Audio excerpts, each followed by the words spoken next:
Jonathan Bishop from Foliation Limited, and I'm here to give you a bit of a lesson on how to prune an apple tree. Right, let's turn around and look at the apple tree in question. Here we go. Right, now this one has been pruned for many years, so here we have a typical water shoot. There it goes. It's very straight. It has a big bud at the top, and if we zoom in, little ones on the side. The little ones on the side are leaf buds. Now what we're trying to create is, first of all, as you can see, the centre of the tree is open. So take the centre out. This lets the air circulate from underneath and up through the tree, stopping disease. Then we look over for crossing over branches. All crossing over branches taken out, which has obviously been done. Now this is what we're trying to create here, and the time is we're sort of December time, but this can be done between sort of November and February. Here we have some of those big buds. There they are, and they're clusters of buds. These will become blossom and then become the apples. So what we want to try and create is a cluster here. There's a cluster, followed by bare stem. There's the next cluster, followed by bare stem, then the next cluster. That way that'll stop the fruit from forming and touching each other and rotting out. So these water shoots. So once you've taken the centre out of the tree and got all crossing branches over and thinned so there is a gap between layers around the tree.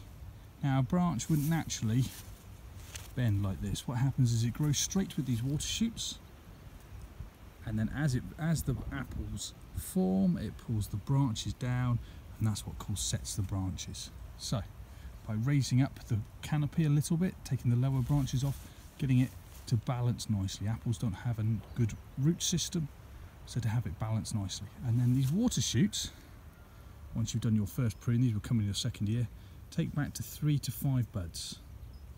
So about here, and then those become clusters then, and then you can encourage the tree to get a bit bigger in the right sort of direction.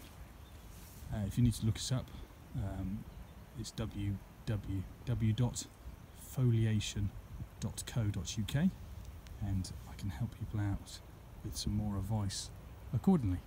But the other thing to mention is to put grease bands on the tree. These are sticky strips, and they stop a moth. The female moth is wingless, and she climbs up, comes along and lays her eggs in the blossom buds, and then when the apple or plum form, the maggot's already inside and eats its way out. Sometimes you bite certainly into a plum, and you find a maggot but no hole.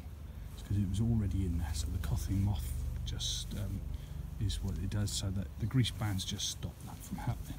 Anyway, happy pruning, and I have a few to do here, so yeah, look out for us for our next video help instructions.